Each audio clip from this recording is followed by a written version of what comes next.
We are Play Africa. Farah is our team lead, I'm Manolito, am our treasurer, and Frank is a member of our group.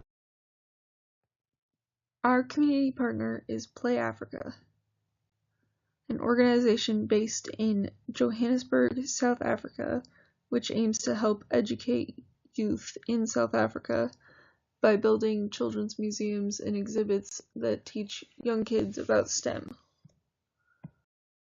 Our overall goal is to create an exhibit that teaches young people about some kind of STEM concept while incorporating South African culture into it as well. The people we're working with currently use mobile exhibits, and their plans to make a stationary museum. Our primary stakeholders for this project is Play Africa, since we're building an exhibit for them, Sumaya Valley, since she is the person who we're interacting to communicate with Play Africa, children who will interact with the exhibit since they're interacting with the exhibit. Our secondary stakeholders are the parents of the children who are going to see the exhibit, Johannesburg, since we are trying to influence the community in a positive way, and Epics, since their brand will be on the final product.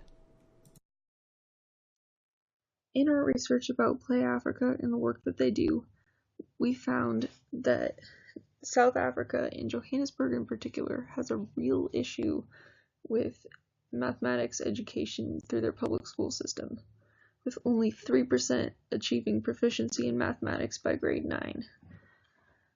They also have a real problem with child poverty, with 69% of children living below the poverty line. These are both issues that can be addressed through STEM education, which is what our exhibit aims to do. By educating children in STEM concepts, we can make sure that they know more about math and science so that they achieve better results in school and make them more likely to have a career later in life. Here are some more statistics that we would like to highlight from our research about South Africa and Play Africa. 33% of youth in South Africa are not involved in employment or education. This is a problem because it can result in young people being involved in crimes, being targeted for crimes, and also lower potential prospects for their life. Our children's museum exhibit will target children aged 4 to 13 for STEM education concepts, and the museum expects 200,000 or more visitors every single year.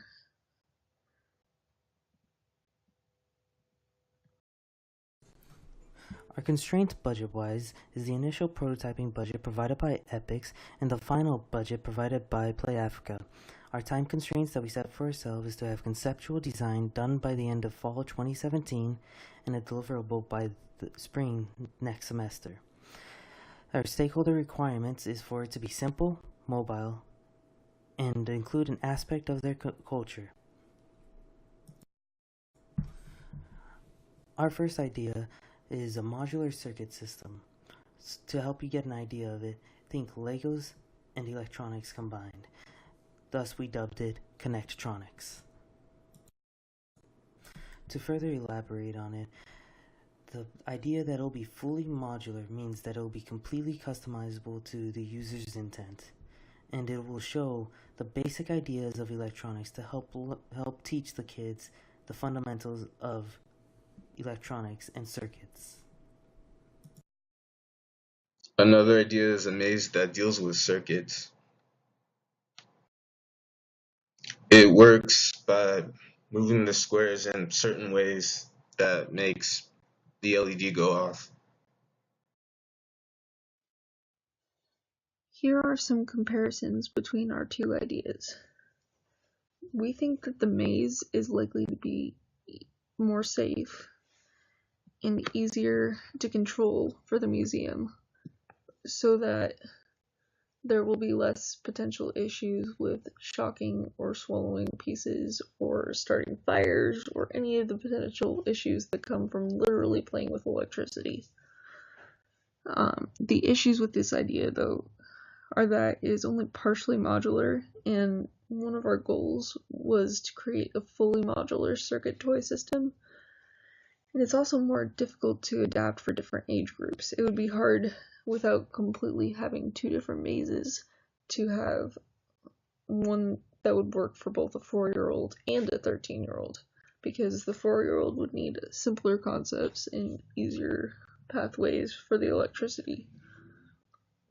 The Lego system has a lot more variables, so it's really difficult to control, and a lot of potential safety issues such as short circuits, shocking issues, potential swallowing pieces, potential stealing pieces, etc. However, it is fully modular and can be adapted for just about any age group. Right now, we're looking more at using the maze idea because of feedback from our community partner and feedback from our design reviewers at both reviews.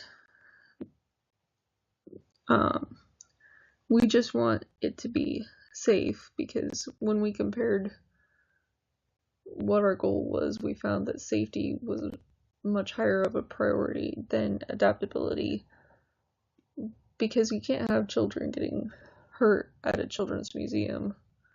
That's not gonna help Play Africa in their goals.